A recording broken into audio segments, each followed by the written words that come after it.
Hi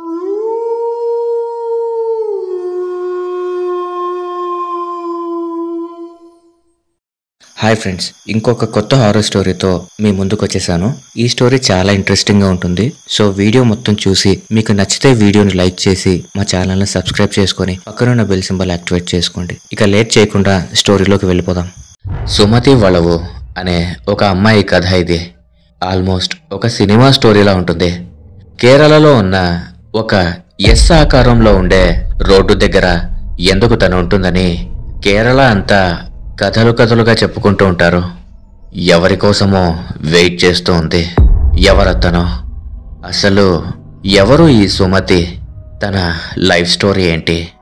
Siddhu అనే ఒక auto driver ఒకరోజు రాత్రి తన బేరాలన్నీ అయ్యాక ఇంటికి వెళ్ళడానికి స్టార్ట్ అవుతూ ఉన్నాడు. కానీ రోడ్డు మధ్యలో ఏదో వర్క్ జరగడం వల్ల రాళ్లు పెట్టి రోడ్డుని బ్లాక్ చేసి ఉంచారు. సరే, ఏదో కన్స్ట్రక్షన్ వర్క్ జరుగుతుందేమో అని ఆటోని వేరే రూట్లో తిప్పాడు. అలా నెమ్మదిగా వెళ్తూ ఉన్నాడు. చుట్టూ పెద్ద పెద్ద చెట్లు, ఆ రోడ్డులో ఎవ్వరూ లేరు. కొద్దిగా నిద్రమత్తులో ఆటో నడుపుతూ ఉన్నాడు. ఇంతలో సడన్గా ఎదురుగా ఒక ఆడమనిషి వచ్చి ఎదురుగా ఆగినట్టుగా కనపడింది. ఒక్కసారిగా తన నిద్ర అంతా పోయి ఆటోని ఆపాడు. కానీ అక్కడ ఎవ్వరూ లేరు. ఇదేంటి అని ఆటో దిగి చూశాడు. అక్కడ ఎవ్వరూ లేరు. నిద్రమత్తులో అలా అనిపించిందేమో అనుకుని మళ్ళీ ఆటో ఎక్కాడు. మళ్ళీ నెమ్మదిగా ఆటో నడుపుతూ ఉండగా చేతికి గాజులు వేసుకుని చీరతో తన ముఖాన్ని కప్పుకొని పెద్ద కళ్ళతో ఆటోలో వెనక సీట్లో ఎవరో కూర్చున్నట్టుగా కనిపించారు. ఒక్కసారిగా గుండె ఆగినంత పని అయ్యింది. ఆటో ఆపి నెమ్మదిగా వెనక్కి తిరిగి చూశాడు. కానీ ఆ వెనక సీట్లో ఎవరూ లేరు. మళ్ళీ ముందుకి తిరిగి చూడగానే అక్కడ ఒక అమ్మాయి తెల్ల చీర కట్టుకుని ఉంది. ఒక చెట్టు వెనక దాక్కుని చూస్తూ ఉంది. సిద్ధు ఆటో దిగి ఎవరు నువ్వు అంటే ఆ అమ్మాయి పక్కనే ఉన్న పొదల్లోకి వెళ్ళిపోయింది. తన వెనకాలే సిద్ధు కూడా వెళ్ళాడు. చుట్టూ చీకటి, మధ్యలో పెద్ద పెద్ద చెట్లు ఉన్నాయి. చాలా నిశ్శబ్దంగా ఉంది. ఇంతలో వెనక ఎవరో తనని ఫాలో అవుతున్నట్టుగా అనిపిస్తూ ఉంది. ఇంతలో ఒక ఎస్ ఆకారంలో ఉండే కర్వ్ వచ్చింది. ఆ పక్కనే ఒక సమాధి ఉంది. కొద్దిగా దూరంగా ఉండడం వల్ల సిద్ధుకి మసకగా కనిపిస్తూ ఉంది. ఆ సమాధి దగ్గర ఎవరో ఉన్నారు. దగ్గరికి వెళ్ళి చూడగానే ఆ అమ్మాయి అక్కడ ఏదో వింత జంతువుని తింటూ ఒక్కసారిగా సిద్ధు వైపు చూసింది. సిద్ధు గుండె ఆగినంత పనయింది. వెంటనే అక్కడి నుండి పరిగెత్తుకుంటూ ఆటో ఎక్కి ఇంటికి వెళ్ళిపోయాడు. ఆ తర్వాత జరిగిందంతా తన భార్యకి చెప్పాడు. తన భార్య సిద్ధుని కూల్ చేసి అదంతా భ్రమ అని నమ్మేలా చేసి రెస్ట్ తీసుకోమంది. ఇక మరుసటి రోజు నుండి సిద్ధు వింతగా బిహేవ్ చేయడం స్టార్ట్ చేశాడు. మామూలు మనిషి కన్నా వింతగా తినడం, ఏది పడితే అది మింగేయడం. అలా ఒక 2 రోజులయ్యాక వాళ్ళ ఇంట్లోనే ఉరి వేసుకొని చనిపోయాడు. ఇదంతా చూసి ఉన్నట్టుండి సడన్గా సిద్ధు ఎందుకు అలా చేసుకున్నాడో అని చుట్టుపక్కన ఉన్న వాళ్ళకి ఏమీ అర్థం కాలేదు. కొన్ని రోజులయ్యాక ఆ ప్రాంతంలోనే ఇంకొక 4 సిద్ధులాగానే పిచ్చి పిచ్చిగా బిహేవ్ చేస్తూ ఉరి వేసుకొని చనిపోయారు. అసలు ఏం జరుగుతుందో కూడా ఎవరికీ తెలియట్లేదు. ఆ ఏరియా దగ్గరలో ఉండే పోలీస్ స్టేషన్లోని పోలీసులు ఒకరోజు మేము కూడా ఇక్కడ ఉద్యోగం చేయలేమని చెప్పేశారు. దాంతో ఆ పోలీస్ స్టేషన్ వేరే ఏరియాకి షిఫ్ట్ చేశారు. అంత డేంజరస్గా అసలు ఏం జరిగింది? ఈవెన్ పోలీసులు కూడా భయపడే ఇన్సిడెంట్స్ ఏం జరిగాయి? ఇదంతా 1952వ సంవత్సరంలో మొదలైంది. 1952 కేరళలో తిరువనంతపురంలో అడవి ఏరియాకి దగ్గరలో ఒక విలేజ్ ఆనుకుని ఉండేది. ఆ ఊర్లో జమీందారు ఫ్యామిలీలో ఒక 18 సంవత్సరాల వయసున్న సుమతి అనే ఒక పని మనిషి ఉండేది. ఆ ఇంట్లో మొత్తం 8 మంది ఆడవాళ్లు ఉన్నా కూడా సుమతి అందానికి దరిదాపుల్లో కూడా ఉండేవారు కాదు. అదే ఇంట్లో జమీందారు కొడుకు రత్నాకర్ సుమతిని ఎలా అయినా అనుభవించాలనుకున్నాడు. ఎవరూ లేని సమయంలో తన గదిలో సుమతి చెయ్యి పట్టుకుని ముద్దు పెట్టుకుందామనుకున్నాడు. కాని సుమతి తనని తోసేసింది. దానితో సుమతి మీద కోరిక ఇంకా పెరిగింది. తర్వాత రత్నాకర్ సుమతికి నేను నిన్ను పెళ్లి చేసుకుని నిన్ను ఈ కోటకి రాణిలా ఉంచుతా అని మాయమాటలు చెప్పాడు. అవన్నీ సుమతి నమ్మేసింది. అతనికి లొంగిపోయింది. అలా కొన్ని నెలల తరువాత 1953వ సంవత్సరం జనవరిలో సుమతి గర్భవతి అయింది. రత్నాకర్ దగ్గరికెళ్ళి తనని పెళ్లి చేసుకోమని అడిగింది. ఫస్ట్ అది విని రత్నాకర్ వెటకారంగా నవ్వాడు. అందుకు సుమతి రత్నాకర్తో, నువ్వు నన్ను పెళ్లి చేసుకోకపోతే గొడవ చేసి మీ ఇంట్లో వాళ్ళకి చెప్తాను, అలానే ఊర్లో పంచాయతీ పెడతాను అనేసరికి రత్నాకర్కి భయం వేసింది.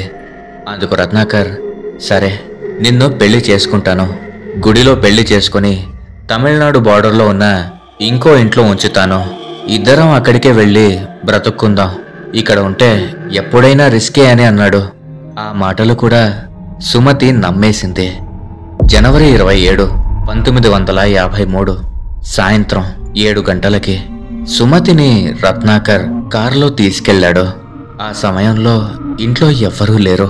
దగ్గరలో జరుగుతున్న ఒక జాతరకి వెళ్లారు. పంగోడే మధురాదేవి గుడి అంటే చాలా ఫేమస్. అక్కడ పెళ్లి చేసుకుంటా అని చెప్పి నమ్మించాడు. గేటు బయట రత్నాకర్ స్నేహితుడైన రవీంద్రన్ కూడా కారెక్కాడు. అక్కడి నుండి రవీంద్రన్ కార్ డ్రైవ్ చేశాడు. ఒక అంబాసిడర్ కారు వేసుకుని ముగ్గురు ఆ రాత్రి బయలుదేరారు. ఒక ఏరియా దగ్గరికి వెళ్ళాక కార్ని ఆపి, ఇక్కడి నుండి ఒక షార్ట్ కట్ ఉంది, ఆ దారిలో నడుచుకుంటూ వెళ్దాం అని అన్నారు. అలా ముగ్గురు అక్కడున్న బ్రిడ్జి మీదకి చేరుకున్నారు. అక్కడి నుండి ఆ గుడి దగ్గర. ముగ్గురు ఒక కొండ మీదకి చేరుకున్నారు.